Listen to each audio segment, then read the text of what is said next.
الرحمن الرحیم۔ Hasnain T V کی طرف سے تمام دوستوں کو دل کی اتھاہ گہرائیوں سے السلام علیکم، خوش رہیں، سلامت رہیں۔ پیش خدمت ہے اللہ کے سفیر سیریز حضرت جنید بغدادی رحمۃ اللہ علیہ کی ایپیسوڈ 3۔ تقریباً 8 سال کی عمر میں اپنے ماموں حضرت سری سکتی رحمۃ اللہ علیہ کی ہدایت پر حضرت جنید بغدادی رحمۃ اللہ علیہ مشہور فقیہ حضرت ابو ثور رحمۃ اللہ علیہ کی خدمت میں حاضر ہوئے اور شاگردی کی درخواست کی۔ حضرت ابو ثور حضرت امام شافعی رحمۃ اللہ علیہ کے شاگرد رشید تھے۔ اس بات سے اندازہ کیا جا سکتا ہے کہ مسلک کے اعتبار سے حضرت جنید بغدادی رحمۃ اللہ علیہ فقہ شافعی کے پیروکار تھے۔ حضرت ابو ثور رحمۃ اللہ علیہ نے 8 سال کی مختصر سے عرصہ میں اپنا سارا علم حضرت جنید بغدادی رحمۃ اللہ علیہ کو منتقل کر دیا۔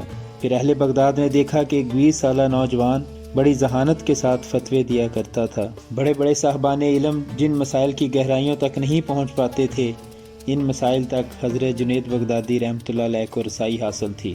یہ قدرت کا عطیہ بھی تھا اور استاد گرامی کی صحبتوں کا فیض بھی۔ علم حدیث اور فقہ حاصل کرنے کے بعد خود حضرت جنید بغدادی رحمۃ اللہ علیہ فرماتے ہیں، یہ بھی میرے ماموں کی محبت اور التفات کا نتیجہ ہے کہ میں ان علوم کی طرف متوجہ ہوا۔ اگر حضرت سری سکتی رحمۃ اللہ علیہ میری رہنمائی نہ فرماتے تو میں حدیث اور فقہ سے ناآشنا رہ جاتا اور مروجہ تصوف کی پرپیچ گلیوں میں ساری زندگی بھٹکتا رہتا۔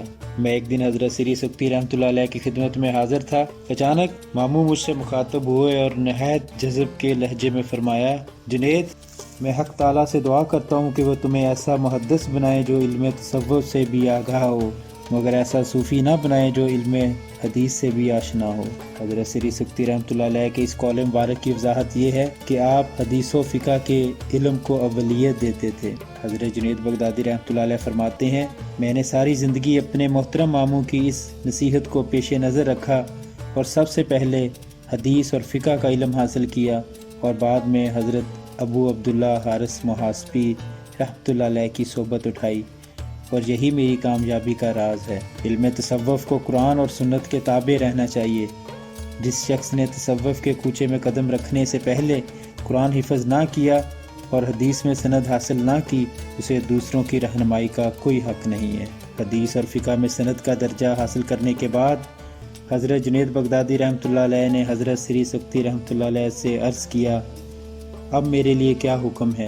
حضرت سری سکتی رحمۃ اللہ علیہ نے فرمایا، اب تم شیخ ابو عبداللہ حارث محاسبی رحمۃ اللہ علیہ کی خدمت میں حاضری دو۔ ساتھ ہی حضرت سری سکتی رحمۃ اللہ علیہ نے حضرت جنید بغدادی رحمۃ اللہ علیہ کو یہ ہدایت بھی کی کہ تم شیخ حارث محاسبی سے تصوف کی تعلیم حاصل کرو۔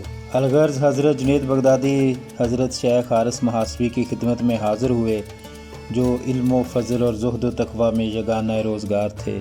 حضرت شیخ ابو عبداللہ حارث محاسبی کا آبائی وطن بصرہ تھا، مگر آپ نے بغداد میں سکونت اختیار کر لی تھی۔ روایت ہے کہ حضرت شیخ حارث محاسبی کی ولادت کے وقت حضرت امام حسن بصری حیات تھے۔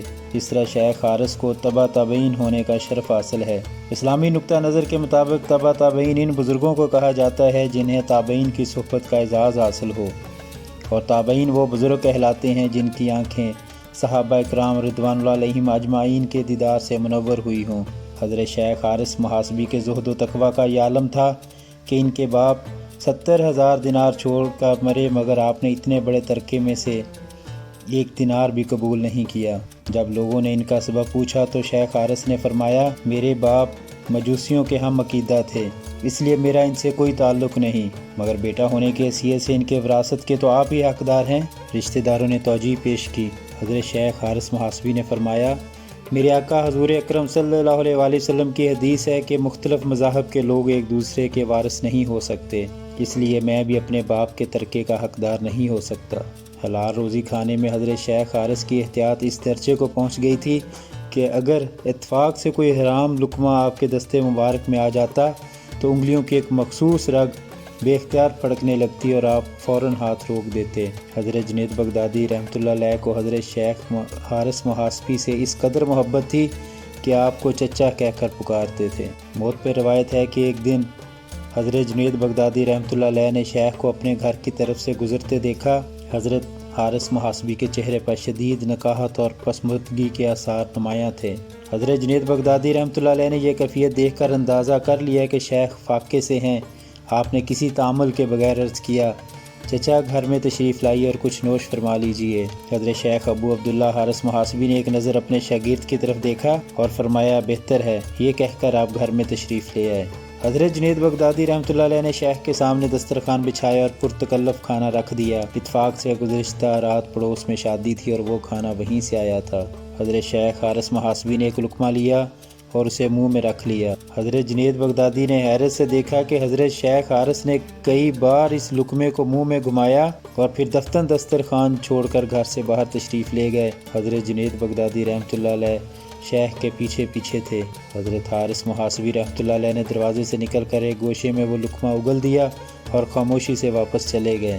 حضرت جنید بغدادی رحمۃ اللہ علیہ میں اتنی ہمت نہیں تھی کہ وہ شیخ سے ان کے اس طرز عمل کے بارے میں کچھ دریافت کر سکیں۔ 2-4 دن بعد جب خلوت میسر آئی، حضرت جنید بغدادی رحمۃ اللہ علیہ نے استاد محترم کو اس روز کا واقعہ یاد دلایا۔ حضرت شیخ ابو عبداللہ حارث محاسبی نے جواب میں فرمایا، اس دن میں فاقے سے تھا، میں نے چاہا کہ کچھ کھا کر تمہارا دل خوش کر دوں، مگر اللہ نے مجھ پر ایک خاص کرم فرمایا ہے کہ اگر غذا کے کسی لقمے میں کسی قسم کا شبہ ہو تو وہ میرے حلق سے نہیں اترتا۔ یہی وجہ تھی کہ میں نے تمہارا دیا ہوا کھانا نہیں کھا سکا۔ اس کے بعد حضرت شیخ حارث محاسبی نے اپنے شاگرد سے پوچھا وہ کھانا کہاں سے آیا تھا؟ حضرت جنید بغدادی رحمۃ اللہ علیہ نے شرمسارانہ انداز میں عرض کیا، دراصل وہ کھانا پڑوس نے بھیجا تھا۔ حضرت شیخ حارث نے فرمایا، مجھے اسی وقت خیال آیا تھا کہ وہ کھانا تمہارے گھر کا نہیں ہو سکتا۔ یہی وہ مرد جلیل تھے جن کی صحبتوں سے حضرت جنید بغدادی رحمۃ اللہ علیہ 3 سال تک فیض یاب رہے۔ حضرت شیخ ابو عبداللہ حارث محاسبی کا انتقال 243 ہجری میں ہوا۔ اس وقت حضرت جنید بغدادی رحمۃ اللہ علیہ کی عمر مبارک 28 سال کے قریب تھی۔ آپ اپنے استاد گرامی کو یاد کر کے اکثر فرمایا کرتے تھے، افسوس معرفت کا آفتاب غروب ہو گیا اور میں اپنے خانہ دل کو ان کی ضیاء باریوں سے منور نہ کر سکا۔ بے شک حضرت جنید رحمۃ اللہ علیہ کا جذبہ طلب تسکین نہ پا سکا، مگر حضرت شیخ حارث محاسبی کی شکل میں آپ نے اس مرد جسور و غیور کو دیکھ لیا تھا جس کی پیشانی نیاز اللہ کے سوا کسی کے آستانے پر خم نہیں ہوئی۔ حضرت سری سکتی رحمۃ اللہ علیہ کا مقصد بھی یہی تھا کہ حضرت جنید بغدادی رحمۃ اللہ علیہ دوسرے مشائخ کی صحبتوں سے فیض یاب ہو جائیں۔